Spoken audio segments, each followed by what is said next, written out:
Guys, আসসালামু আলাইকুম। আশা করি আপনারা সবাই ভালো আছেন। আলহামদুলিল্লাহ আমরাও অনেক ভালো আছি। তো এই তো আজকে শুরু করছি আপনাদের সাথে আকাশ লামিয়া ব্লগ এবং জানাচ্ছি আপনাদের আকাশ লামিয়া ব্লগে স্বাগতম। আমাদের ভিডিওটি ভালো লাগলে একটি লাইক কমেন্ট শেয়ার করে দিবেন। আর প্লিজ গাইজ, আপনারা আমাদের একটু হেল্প করুন, প্লিজ সাবস্ক্রাইব করে দেবেন একটু। তো এই তো আয়ান চলে এসেছে তার বাবার সাথে। আয়ানও তার দাদুর কবর জিয়ারত করতে গিয়েছিল, তার ফুপ্পি গিয়েছিল, তার বাবা গিয়েছিল। ওই তো সেখানে বসে আছে তার ফুপ্পি আর তার ভাগ্নি। তো আমার বড় আপি, তো আমার হাজব্যান্ডের বড় বোন, সেও গিয়েছিল। তো তার ভাগ্নির যে সন্তান, ছোট বাচ্চা, সে মৃত্যুবরণ করেছে। তাকে তার কবরটা সে ধরছিল আর ফুল ছিটাচ্ছিল কবরে। তো কতটাই না কষ্ট বুকের ভিতর নিয়ে সে এই কাজটা করছে। তো এই তো আপনাদের ভাইয়া একটু চলে আসছে ভিডিওর মধ্যে।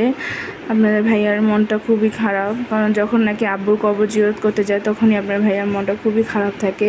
মাঝে মধ্যে এভাবে আব্বুর কথা বলি, কিন্তু তারপর কবর জিয়ারত করতে যখন যায় তখন আরও বেশি মনটা খারাপ হয়। এই তো আমার শ্বশুর আব্বুর কবরটি দেখুন, মরহুম এই তো শ্রদ্ধায় বাবা মরহুম রঘু মিয়া, এই কবরটি আমার শ্বশুর আব্বুর। তো সে খুব ভালো মানুষ ছিল। তার সে আমাদের সবাইকে অনেক শ্রদ্ধা অনেক তাকে আমরা অনেক শ্রদ্ধা করতাম। আর সে আমাদের অনেক স্নেহ করতো, ভালোবাসতো। সে আমাদের কথা শুনতো, অনেক ভালো ছিল সে। এই তো এখন তার নাতি আমার আয়ান, সে তো বুঝে না যে এটার মানে কি।